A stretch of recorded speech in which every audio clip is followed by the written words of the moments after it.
এক সময়ের জমকালোপূর্ণ বলদা জমিদার বাড়ি আজ শুধুই নীরব হাহাকার। যে প্রাসাদে এক সময় চলতো উৎসব আর সংস্কৃতির চর্চা, সেখানে আজ শেওলাধরা দেওয়াল আর আগাছার রাজত্ব। ট্রাজেডি শুরু হয় যখন জমিদার নরেন্দ্র নারায়ণ রায়ের একমাত্র পুত্র অকালে মারা যায়। পুত্র শোকে কাতর জমিদার তার সমস্ত সৃষ্টি আর সম্পদ উৎসর্গ করেছিলেন শিল্পের পিছনে, কিন্তু নিজের বংশকে শেষ রক্ষা করতে পারেননি। আজ সেই প্রতাপশালী জমিদারদের স্মৃতিচিহ্নটুকু বিলীন হওয়ার পথে।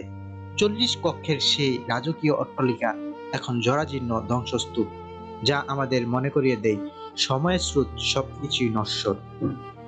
গাজীপুর সদর উপজেলার বাড়িয়া ইউনিয়নে অবস্থিত এক সময়ের প্রতাপশালী বলদা জমিদার বাড়ি আপনারা দেখতে পাচ্ছেন। স্থানীয়দের কাছে এটি চৌধুরী বাড়ি নামে বেশি পরিচিত। ইতিহাস আর ঐতিহ্যের সাক্ষী এই স্থানটি দেখতে গাজীপুর শহর থেকে মাত্র 4 কিলোমিটার দূরে বলদা গ্রামে আসতে পারেন। এ সম্পর্কে আরো জানুন আমাদের প্রিয় গাজীপুর.com-এ।